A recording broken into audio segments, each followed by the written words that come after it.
시청자 여러분 안녕하십니까? 헬로티비 뉴스입니다. 첫 소식입니다. 최근 영화나 드라마를 보면 교도소 장면이 종종 등장하는데요.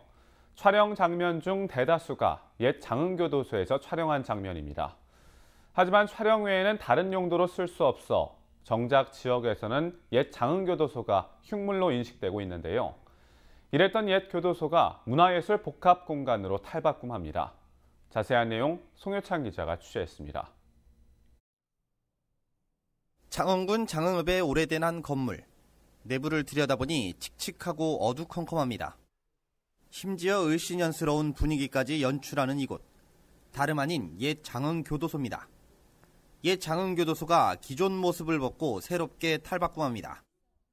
저희 구 장흥교도소 리모델링 종합예술 복합공간을 2020년 내년부터 실시 설계를 해서 2021년부터 본격적으로 사업이 시행될 예정입니다.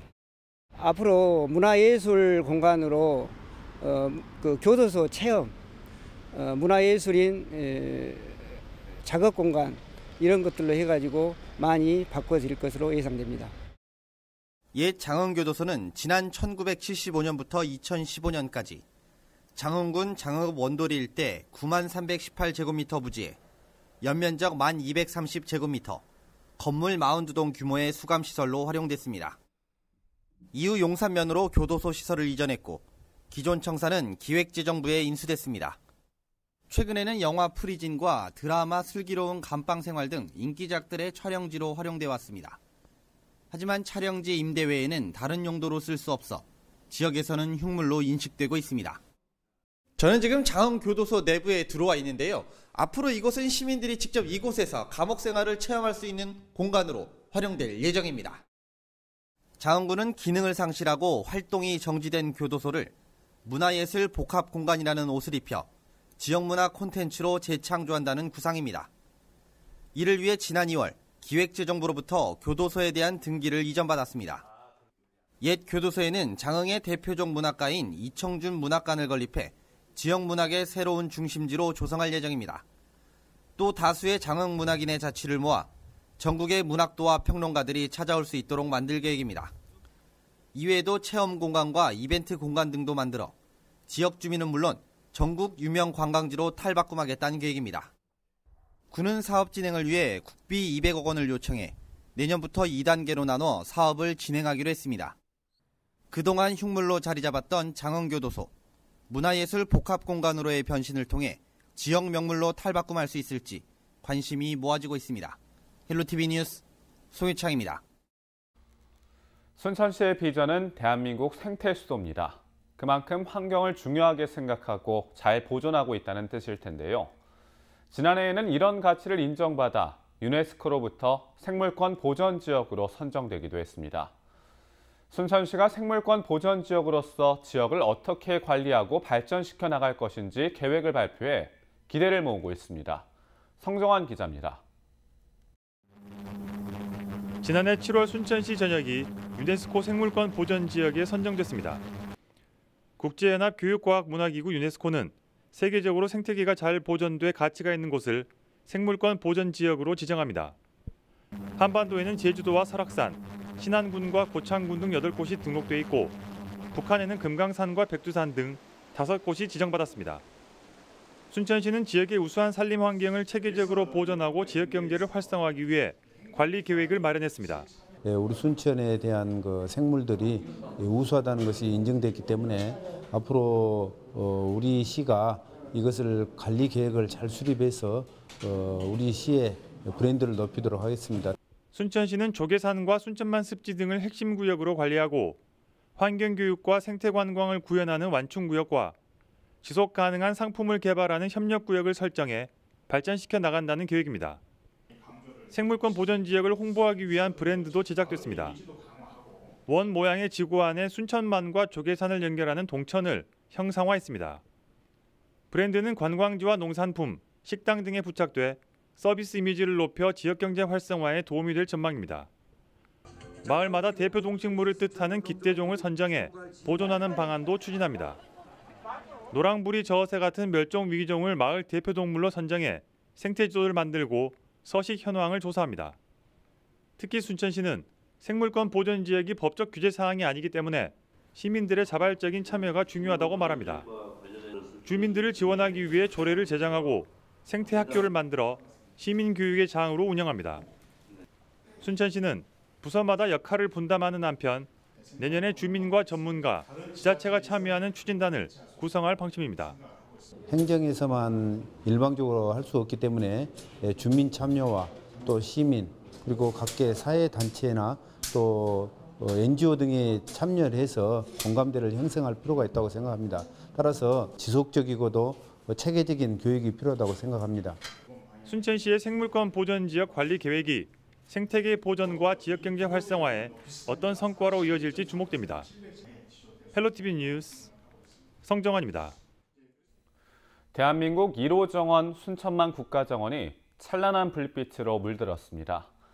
성탄절을 기념해서 대형 트리와 함께 반짝이는 조형물 작품을 선보였는데요. 늦은 밤까지 국가정원 문을 활짝 열어 관광객들의 눈을 즐겁게 하고 있습니다. 서경 기자가 취재했습니다. 2, 1, 정득! 힘찬 구호와 함께 깜깜했던 국가정원이 화려한 빛으로 수놓아졌습니다. 성탄절을 기념하는 흥겨운 캐럴은 찬란한 불빛에 취한 사람들의 흥을 돋구고 오색 빛깔을 내뿜는 조형물 앞에서 오늘만큼은 어린아이 할 것 없이 한껏 포즈를 취해봅니다. 이렇게 트리를 만들었고 점등식을 하게 됐는데 순천만 국가정원이 하늘의 별빛처럼 더 아름다워서 많은 사람들이 이 순천을 더 사랑하지 않을까. 빛을 따라 걷다 보면 다채로운 작품들을 만나볼 수 있습니다. 밤하늘의 보름달을 그대로 따다 놓은 듯한 달 조형물과 하트 모양의 불빛이 이어진 사랑의 달이 듯 관광객들의 눈을 즐겁게 했습니다. 올 한해는 참으로 다사다난했지만 그래도 올 한해 마무리를 이 아름다운 도시 순천에 와서 맞이하게 됐습니다. 아침에 나왔는데요. 순천이 너무너무 좋고 깨끗하고 음식도 맛있고 또 어떤 면 개인적으로는 더 빛나는 한 해였는데요. 다른 내년도 올해만큼만 이어가주길 바라고요. 우리 가족 모두 건강하고 성탄절을 기념해 어린 아이들을 위한 체험 공간도 마련됐습니다. 공룡 수십여 마리를 만나볼 수 있는 밤의 사파리입니다. 실감나는 3D 영상과 더불어 움직이는 공룡까지 만져볼 수 있어서 아이들의 환상을 자극합니다. 순천시는 앞으로 한 달 동안 펼쳐지는 별빛 축제 기간 동안 국가정원의 문을 밤에도 열기로 했습니다. 올 한 해 순천을 찾은 관광객이 1,000만 명을 넘어서면서 감사의 의미를 담았습니다. 성탄절을 기념해 국가정원 서문 일대에서는 LED 특별 공연이 펼쳐지고 국제습지센터에서는 마술쇼와 무료 영화 상영이 이어져 재미를 더했습니다. 공룡을 주제로 한 미디어 체험 프로그램 나이트 사파리, 그리고 크리스마스 트리와 화이트 가든과 같은 실내외 경관 연출, 그리고 무료 영화 같은 부대 행사들이 다양하게 준비되어 있습니다. 순천만 국가정원에서 겨울정원의 낭만도 만끽하고 친구, 연인, 가족과 함께 즐거운 시간 보내세요. 어두운 밤하늘 아래 펼쳐진 국가정원의 화려한 불빛 향연. 대한민국 1호 국가정원의 별빛 축제는 내년 1월 27일까지 만나볼 수 있습니다. 헬로티비 뉴스 서경입니다.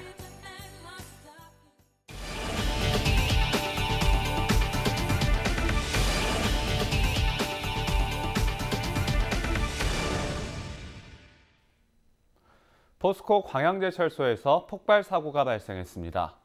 폭발 잔해물이 이순신대교 위로 날아와 아찔한 장면이 펼쳐지기도 했는데요.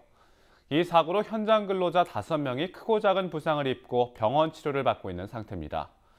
경찰과 소방당국은 화재 원인 조사에 착수했습니다. 서경 기자의 보도입니다. 24일 낮 1시 14분쯤 이순신대교 위를 지나던 차량 블랙박스에 폭발 사고 당시의 장면이 생생하게 포착됐습니다. 사고 지점에는 2번의 폭발음과 함께 검은 연기가 솟구쳤고 폭발 잔해물은 큰 포물선을 그리며 이순신대교 위로 날아들었습니다. 광양제철소에서 이순신대교 방향으로 날아든 폭발 잔해불입니다. 안전 펜스에 한 차례 부딪히고 나서 도로 갓길 쪽으로 떨어졌는데요. 아스팔트 바닥은 잔해물의 모양대로 구겨졌고요. 안전 펜스는 종이장처럼 찢어졌습니다. 광양제철소 측은 자체 소방대를 긴급 투입했습니다.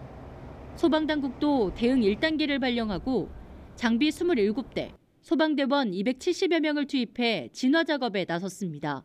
사고 발생 50여 분 만에 초기 진압은 완료됐지만 50대 도모 씨와 김모 씨 등 2명이 얼굴과 머리에 열상을 입고 병원으로 옮겨져 치료를 받고 있으며 나머지 현장 근로자 3명도 경상을 입고 치료를 받고 있는 것으로 확인됐습니다. 경찰과 소방당국은 제철소 내부에 있던 폐열 발전기를 시험 테스트하는 과정에서 폭발 사고가 발생한 것으로 추정하고 정확한 폭발 원인과 경위를 파악하고 있습니다. 헬로티비 뉴스 서경입니다.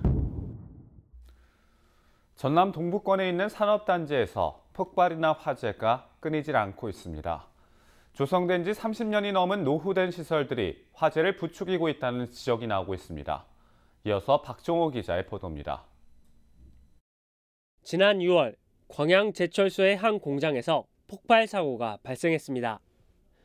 이 사고로 37살 김모 씨와 62살 서모 씨 등 2명이 숨지거나 다치는 사고가 발생했습니다. 또 7월에 발생한 검은 연기와 불꽃으로 인해 주민들의 불안은 커져갔습니다. 창가를 쳐다보는 순간에 까만 연기가 막 나더라고요. 그러더니 좀 한 10분이나 15분쯤 있으니까 뻥 하고 터지더라고요. 그래서 놀랬죠, 엄청. 사람 안 다쳤는가 하고 걱정도 많이 되고. 근데 처음에는 연기가 엄청 많이 나더니 좀 시간이 지나면서 조금 잦아들더라고요. 이렇게 보니까 그래도 좀 무섭더라고요. 지난 1982년에 조성된 광양국가산업단지는 한 해 8천만 톤의 철강을 생산할 수 있는 광양제철소가 자리 잡고 있습니다. 최근 제철소의 한 공장에서 폭발 사고가 발생했습니다. 기계 시험 작동 과정에서 공장 발전 설비에 문제가 생긴 것으로 추정됩니다. 폭발 사고가 난 제철소는 각종 유류나 높은 온도의 용광로를 다루는 곳으로 조금만 방심해도 대형 화재로 이어질 수 있기 때문에 각별한 주의가 필요한 시설입니다. 하지만 공단 입주 기업에게 비싼 안전장치 설비를 강제하기란 어려운 게 현실. 전문가들은 지은 지 30년이 지난 공단 시설의 노후화 때문에 폭발 사고나 화재에 취약한 것으로 보고 있습니다. 오염이 들어가니까 거기서 아마 냉각유가 아니라 냉각유. 그것은 이제 지속적으로 공급하는 뭐 그런 게 있을 것 같아요. 인정상 거기서 이제 뭐 기름이 누출됐든지 뭐 그런 걸로다가 폭발하지 않았겠냐는 추정만 하는 거죠. 추측만 하는 거예요, 추측. 지난해와 올해 현재까지 광양제철소에서 발생한 안전사고로 목숨을 잃은 노동자는 9명. 게다가 최근 여수산단에서도 화재가 잇따르고 있지만 국가 차원의 체계적인 관리 방안은 여전히 겉돌고 있습니다. 헬로티비 뉴스 박종호입니다. 청년 자립을 돕기 위해 적립금과 같은 금액을 보조하는 전남 희망디딤돌 통장의 신청자를 다음 달 10일까지 모집합니다. 신청 대상은 만 18세에서 39세까지 청년으로 전남에 주민등록 주소지를 두고 있으며 최근 석 달 이상의 근로 경력이 있어야 합니다. 희망디딤돌 통장은 3년 동안 매월 10만 원을 적립하면 같은 금액만큼을 지자체가 지급하는 사업입니다.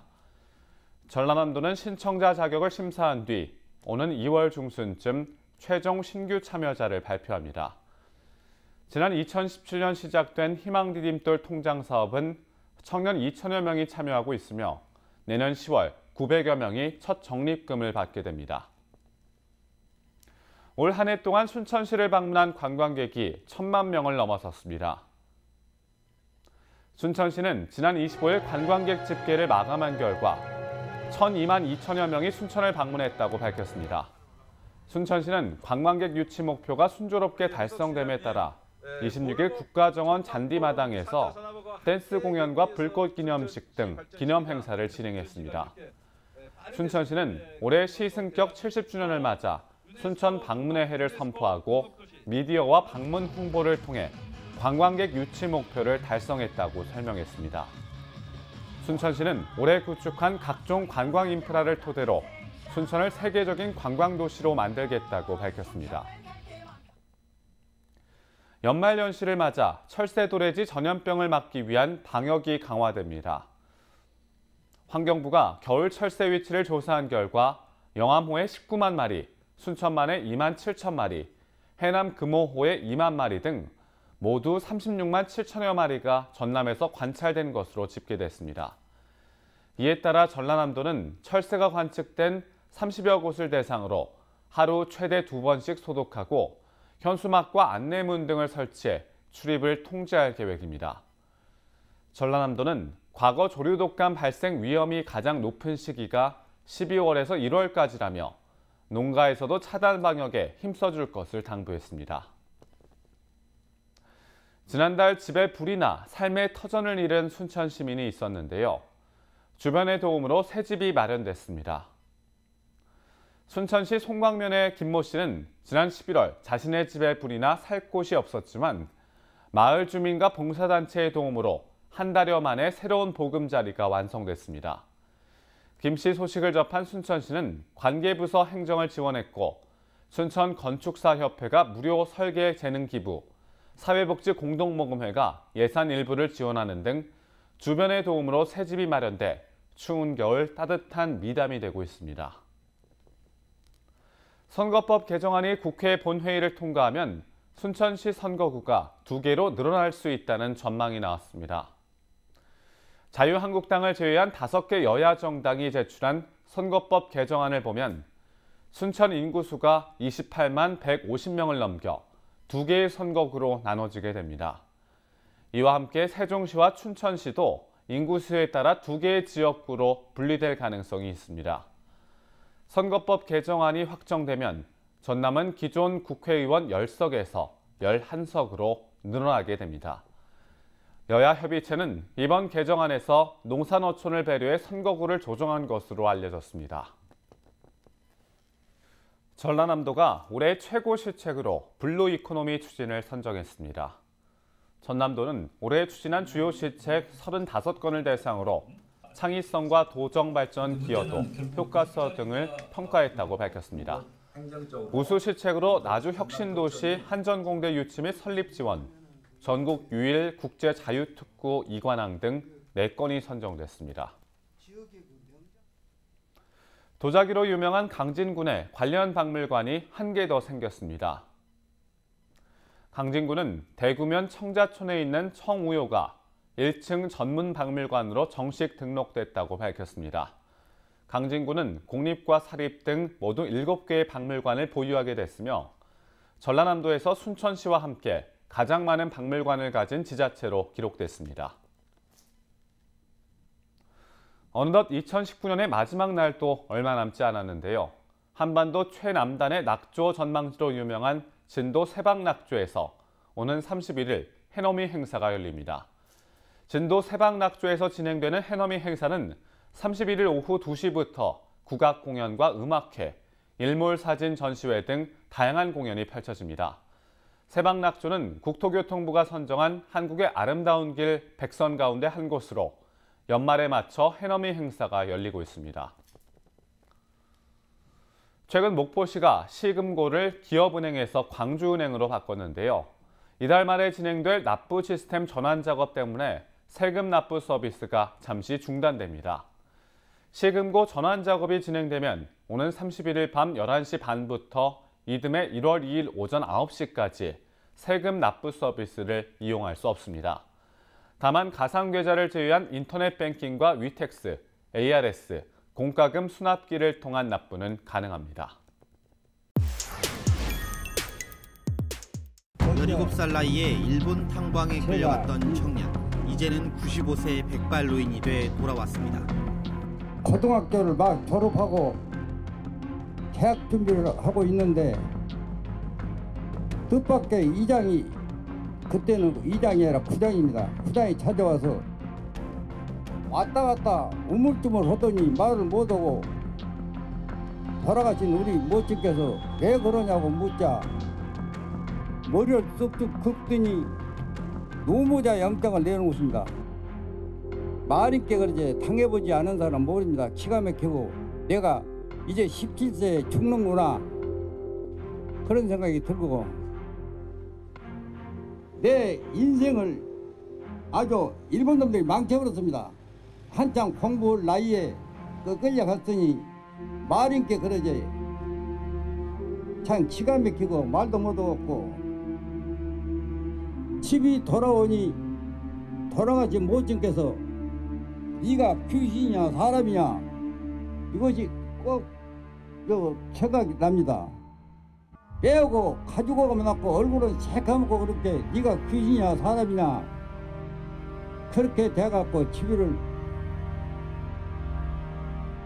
왔는데 할 말은 많고 책으로 써도 못했을 것도 일본에서 그 고생 밀양선을 찾아서 산을 넘고 물을 건너서 하루 한 건이 이틀 만에 한 건이 사흘 만에 한 건이 무로 배를 채우고 하며 이렇게 안 당해본 사람은 모릅니다. 당사자 이건 아무도 모릅니다.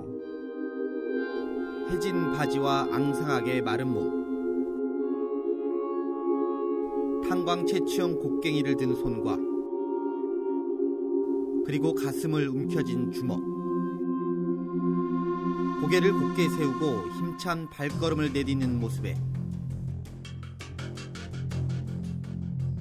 노동자상에 담긴 결연한 의지가 엿보입니다.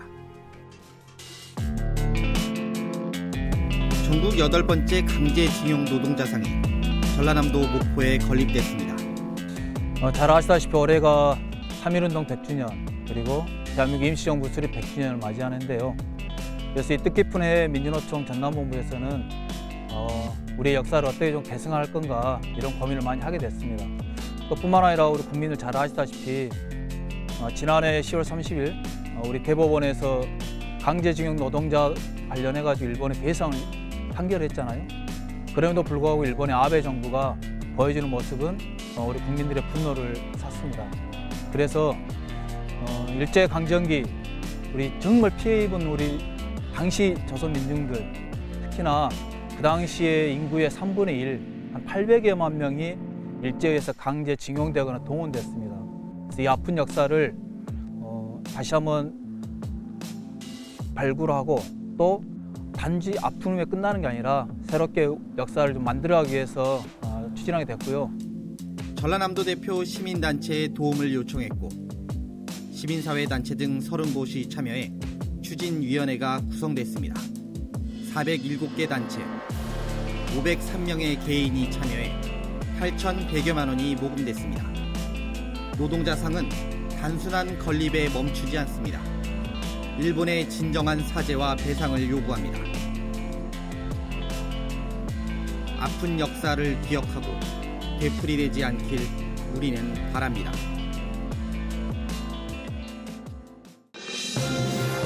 우리 지역의 이슈 콕 짚어봅니다. 헬로 이슈 토크. 지역의 현안을 시시각각 다뤄보는 헬로 이슈 토크 시간입니다. 2019년이 이제 일주일여밖에 남지 않았습니다. 인구 감소 공동 대응, 농어민 수당 논란, 전남 22개 시군 모두 지역 화폐 발급, 그리고 천사대교와 목포 해상 케이블카 개통 등 올 한 해 동안 전남에 다양한 이슈들이 있었는데요. 오늘은 연말을 맞아 올해 우리 지역의 이슈들을 정리해보는 시간을 가져볼까 합니다. 설주환 변호사, 박문옥 전남도의회 기획행정위원회 부위원장 자리하셨습니다. 안녕하십니까?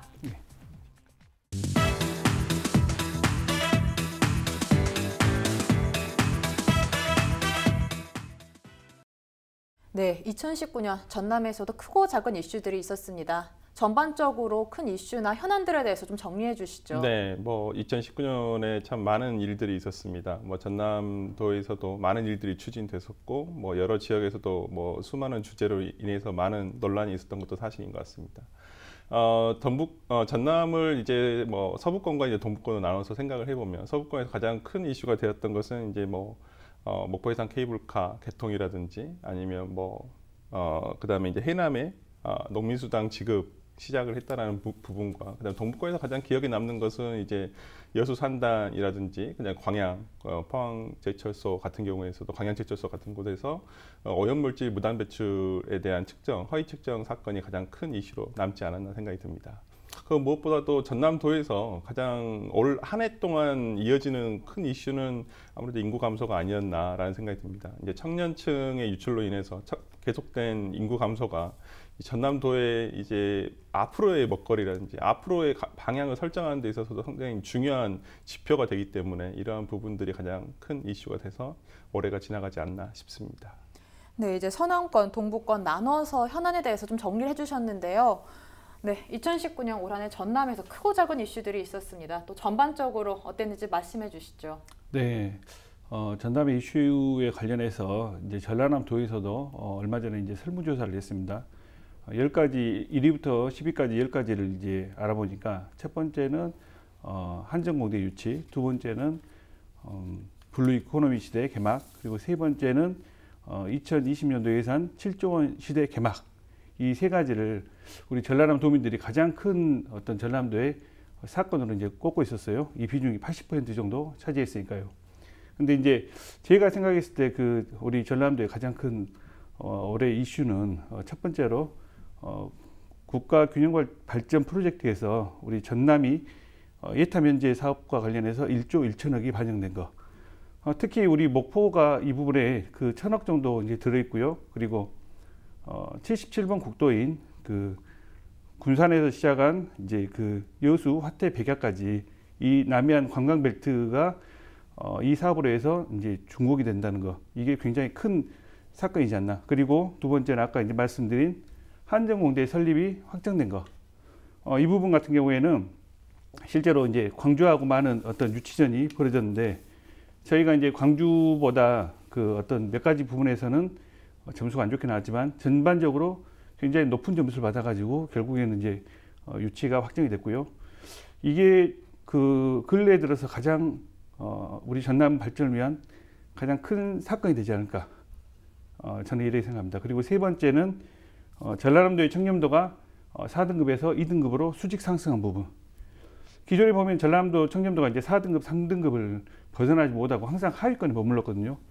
근데 이 부분이 올해 이제 그 김영록 지사께서 취임하셔가지고 작년에 이제 취임하셨죠. 근데 취임하셔가지고 어떤 청렴도 부분에 대해서 굉장히 좀 집중적으로 노력을 많이 했는데 이게 어떤 성과를 내지 않았나 저는 그렇게 보고 있습니다. 그래서 이 세 가지를 가장 큰 어떤 이슈로 좀 꼽고 싶습니다.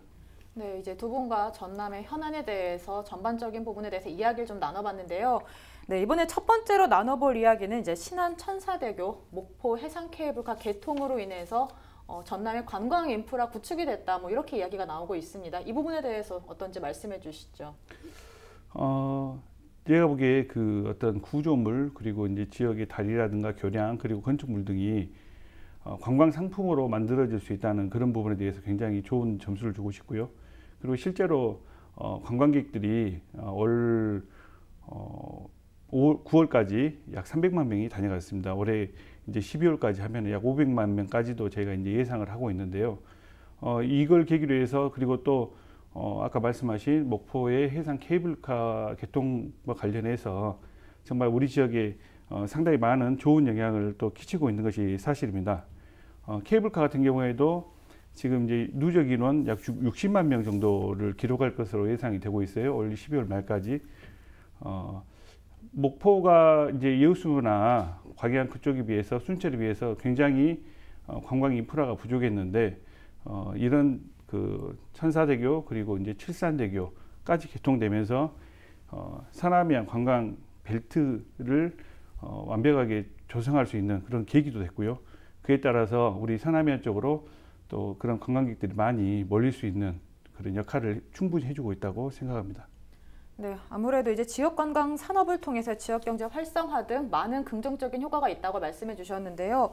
하지만 또 개선할 점들도 있을 거라고 생각이 들어요. 어떤 부분을 좀 개선하고 보완해야 할까요? 네, 뭐 해상 케이블카가 이제 개통이 되면서 이제 많은 관광객들이 몰려들었던 것은 사실입니다. 뭐 처음에 없었던 것이 생겼기 때문에 아무래도 뭐 근교에 있는 광주라든지 아니면 뭐 수도권에 있는 관광객들도 많이 찾았던 것은 사실인 것 같습니다. 지금 이제 50만 명을 넘어서 이제 갈수록 증가되고 있는데, 이제 여수 같은 경우에도 해상 케이블카가 연간 200만 명 방문에 200억 정도의 매출을 올리게 지금 되었는데요. 지금 목포 해상 케이블카도 충분히 그럴 만한 요인을 가지고 있다 봅니다. 그렇지만은 목포가 이제 그 해상 케이블카만을 가지고 어떤 관광 인프라가 완성됐다라고 보기에는 굉장히 힘들 것 같습니다. 지금 이제 같은 전남권에 있는 여수가 이제 해상 케이블카가 먼저 생겼기 때문에 벤치마킹하는 부분에 있어서도 좀 필요하다고 보는데, 이제 뭐 여수만 가보더라 하더라도 뭐 해상 케이블카뿐만 아니라 지금은 여러 가지 숙박 시설들이 일단은 많이 이제 구비가 돼야 되거든요. 이제 여수 같은 경우에 해상 케이블카가 생기기 전에는 어떤 뭐 체류형 관광 시설이라고 할 수 있는 가장 중요한 숙박 시설이 그렇게 많지는 않았었는데, 이후로 관광객들이 계속 많이 방문을 하게 되고, 특히나 이제 2018년도 기준에서는 1,500만 관광객들이 방문을 했다고 할 정도로 굉장히 방문객 수가 많아지면서 지금은 뭐 체류형 관광지가 완전히 돼버렸고요. 그 다음에 체류형 관광지가 됨으로써 하룻밤을 묵고 이틀밤을 묵고 감에 따라서 이제 관광객들이 쓰는 비용들이 지역 경제에 환원이 되고 있는 상황이거든요. 목포도 이제 앞으로 그렇게 돼야 된다고 봅니다. 그러기 위해서는 목포나 목포 인근에 있는 지역에서 이러한 숙박 시설들이 어느 정도 갖춰져야지만 체류형 관광이 되는 것이거든요. 그렇기 때문에 목포시에서도 이런 부분에 대해서도 좀 신경을 많이 쓸 필요가 있고, 또한 케이블카뿐만이 아니라 어떤 목포가 자랑을 하는 어떤 맛의 고장으로서, 맛의 수도로서 전남의 맛을 보여줄 수 있는 그런 다양한 콘텐츠를 보여줄 수 있는 것이 생기는 것이 오히려 앞으로 더욱더 해상 케이블카를 시작으로 해서 관광 인프라가 더욱더 저변이 확대되고 다양화될 수 있는 밑거름이 되지 않을까 싶습니다. 네, 이번엔 동부권에 대한 이야기를 좀 나눠볼까 합니다.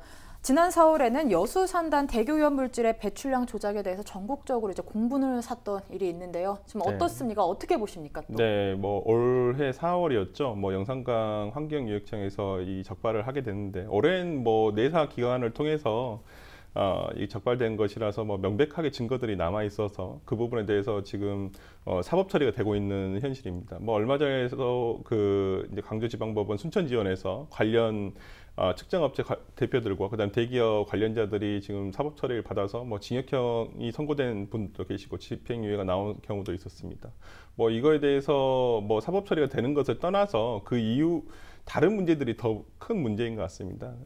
지금 이제 뭐 이후의 상황에 대해서 관련 업체들과 그 다음에 여수 산단 전체 어떠한 업체 등에서 지금 이 대기오염 배출 가스 문제를 어떻게 앞으로는 좀 개선할 것인가에 대해서 머리를 맞대고 있는 상황인데, 뭐 여수 산단의 뭐 업체 대표자들이 여수시 의회를 방문한다거나 아니면 여수 시민들과 어떤 공청회를 통해서 앞으로 이 문제를 어떻게 해결할 것인가에 대해서도 상당히 많은 뭐 진전이 있었던 것은 사실입니다. 그렇지만 아직 구체적으로 어떻게 나온 방법은 아직은 좀 도출되지는 않았고, 개선하겠다라는 부분에 대해서는 지금 뭐 여러 산단 업체들이 공통적으로 내놓고 있는 견해들입니다. 아울러서 이 업체들을 어떻게 관리할 수 있는가라는 것도 필요한 부분이거든요. 여수시 자체만으로는 이것을 관리할 수 있는 권한도 없을 뿐더러 관리할 능력이라든지 어떠한 지금 뭐 재정적인 부분도 조금 힘든 것은 사실이거든요. 그렇다고 한다면 전남도나 아니면 국가기관에서 이것을 조금 더 체계적으로 관리를 해야 되고, 관리를 하는 데 있어서 이런 대기오염 물질을 무단 배출하는 데 있어서 이것을 어떻게 감독하고 이것을 어떻게 처리할 것인가에 대해서 국가기관에서 조금 더 적극적으로 나서야 되는 것은 아닌가 싶습니다. 여기는 왜냐하면 이 부분은 단순히 뭐 여수 산단의 문제만은 아닐 거라고 생각합니다. 되는 것이 이 비슷한 여수 산단과 같은 화학산업단지가 뭐 울산도 있고 그다음에 대산이라는 곳에서도 있거든요. 그렇다고 한다면 비슷한 문제들이 전국에서 다 일어나고 있다고 볼 수 있습니다. 그렇다고 한다면 단순히 여수 주변에 전남 동부권의 뭐 시민들만 피해를 보는 게 아니라 전국적으로 모든 국민들이 다 피해를 보고 있다고 볼 수도 있거든요. 그렇기 때문에 단순히 여수의 뭐 그 지역의 문제가 아니라 이것은 어찌 보면 뭐 대한민국에 있는 화학산단이라든지 여러 공장 주변에 있는 국민들이 충분히 피해를 입을 수 있는 상황이기 때문에 이 부분에 대해서 좀 전국적인 감시라든지 어떤 국가에서 이런 부분에 대한 페널티가 조금 더 강하게 제재가 돼야 되지 않느냐라는 생각이 듭니다. 현재로서는 여수 산단이라든지 그다음에 광양에 이제 제철소 관련해 가지고 지금 업체들에서 상당히 이걸 개선하기 위해서 노력을 하고 있는 것은 사실인 것 같습니다. 네, 이제 대기오염 물질을 무단 배출에 대해서 이제 전남도나 국가기관에서 철저한 관리와 감독이 필요하다고 말씀해 주셨는데요. 이번에는 지역의 인구 감소 문제에 대해서 좀 이야기를 나눠볼까 해요. 지역의 인구 감소에 대해서 공동 대응을 위해 이제 경북과 특별법 제정을 시행하고 있다고 노력하고 있다고 말씀하셨는데요. 이런 노력들을 위해서 박 의원께서 토론회도 참석하고 이렇다고 들었습니다. 어떤지 좀 자세히 말씀해 주시죠. 조금 전에 우리 설주환 변호사님께서 말씀하신 것처럼 전라남도가 올해 가장 성과를 못 낸 부분이 인구 문제이지 않나 싶습니다. 그런데 전라남도에서는 실질적으로 인구 문제 해결을 위해서 굉장히 많은 노력을 하고 있어요. 100가지 정책 과제를 만들어 가지고 이제 지속적으로 차근차근 이 부분에 대해서 시행을 하고 있는데 아이러니컬하게도 이런 인구 문제에 대해서 전라남도가 신경을 가장 많이 쓴 올해 17,000여 명 정도 빠져나갔습니다. 그중에 만 18세부터 39세 청년 인구층이 70% 정도를 차지했고요. 이 부분이 어떻게 보면 전라남도의 어떤 원동력을 저해할 수 있는 그런 부분이기 때문에 가장 아쉬운 부분이라고 생각합니다. 우리 전라남 도민이 빠져나가는 이제 가장 큰 이유가 어떻게 보면은 이제 조사를 해보면 일자리 그리고 이제 교육 이런 부분에 대해서 이제 이야기를 많이 하고 있거든요. 실질적으로 우리 청년들이 2월 달에 학교를 졸업하면서 많이 이제 서울 경기 쪽으로 많이 빠져나가요. 일자리를 찾아서 많이 빠져나가고요. 그리고 학부모 같은 경우에는 아이들이 취약하는 연령대에 맞춰서 또 많이 빠져나갑니다. 지역의 인구가 많이 줄어들다 보니까 학교에도 학생들 수가 많이 없어요. 그러다 보니까 학생들은 학교에 가서 어떻게 보면은 사회성을 배우고 거기에서 또 그것에 맞는 교육을 받아야 되는데 학교에 가보니까 아이들이 5명, 6명, 10명, 20명 이렇습니다. 현재 아주 작은 이제 시골 학교는요.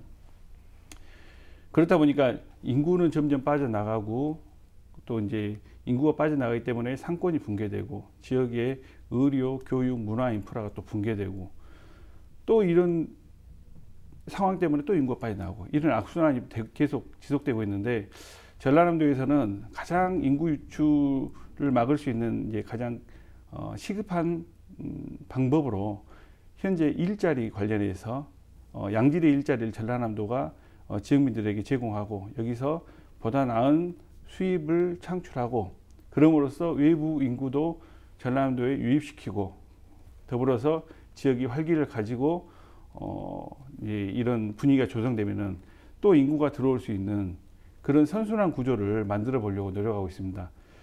그러기 위해서는 무엇보다도 이제 정부의 재정 어떤 투입이 가장 중요한데요. 조금 전에 말씀하신 것처럼 경상북도하고 인구 소멸 지역 지원에 관한 특별법에 대해서 우리가 정부에 공동으로 건의하도록 지금 이제 공동으로 대처를 하고 있고요. 이게 전라도와 경상북도만의 일이 아니고 서울, 경기를 제외한 모든 지역의 공통적인 현안 사업입니다. 지방이 소멸하면 결국에는 지방이 역할을 못 해주면은 그 인구가 서울로 올라가고 수도권으로 올라가는데 그것은 오히려 그 국가 전체적으로 봤을 때는 엄청난 피해를 가져오거든요.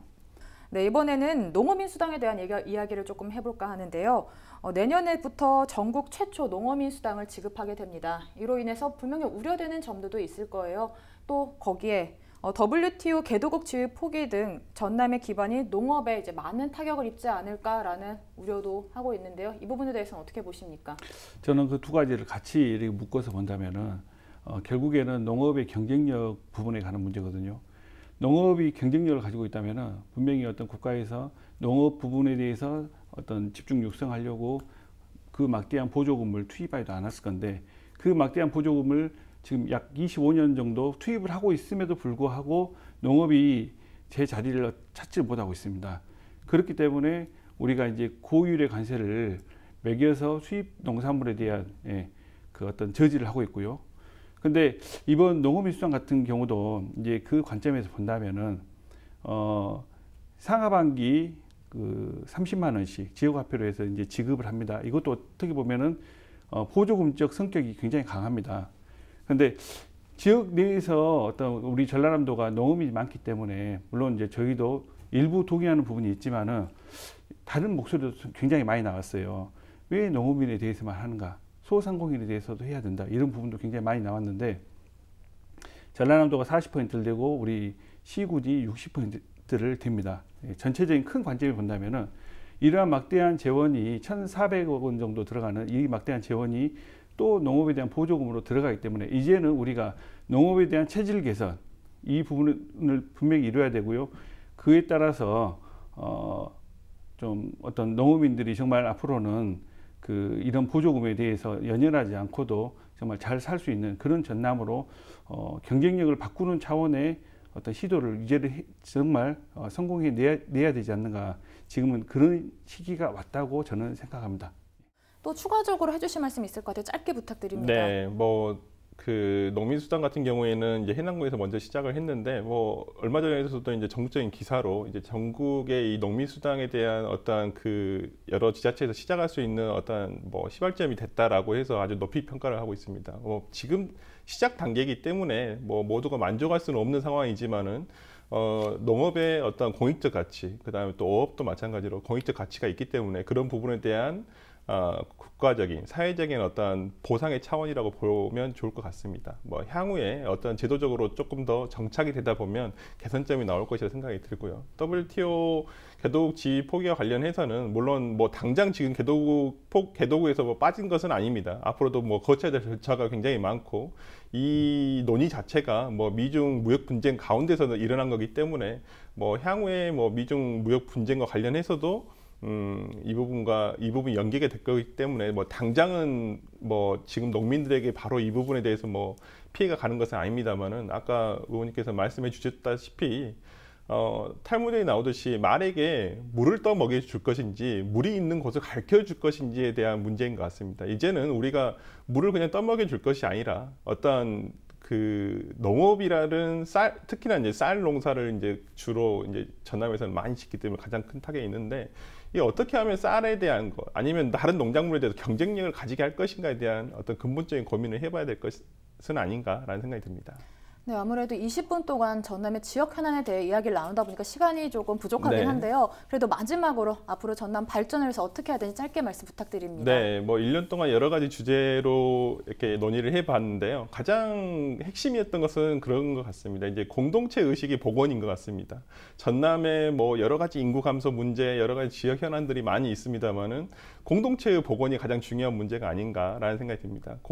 서로의 이웃과 서로 지역을 위해서 힘써줄 수 있는, 머리를 맞댈 수 있는 어떤 시간과 그 다음에 공간, 그 다음에 그러한 기회들이 주어진다면 누구나 지역 전남을 위해서 노력을 하지 않을까라는 생각이 듭니다.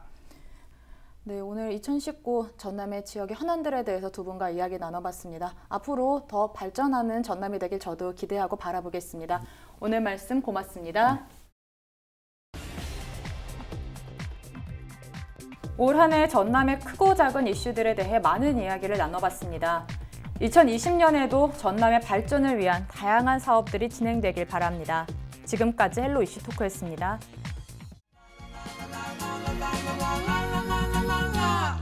나에게는 해도 물도 필요하지 않아.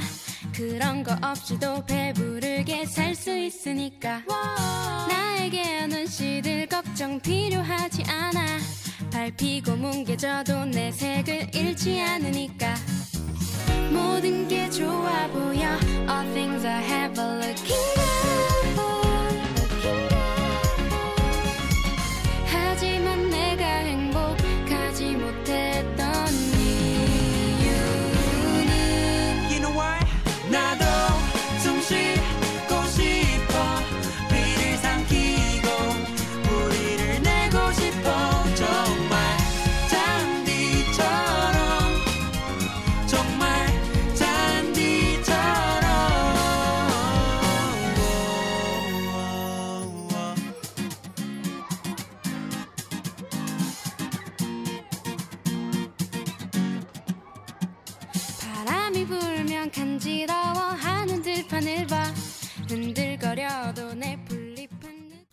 이상으로 헬로티비 뉴스를 마칩니다.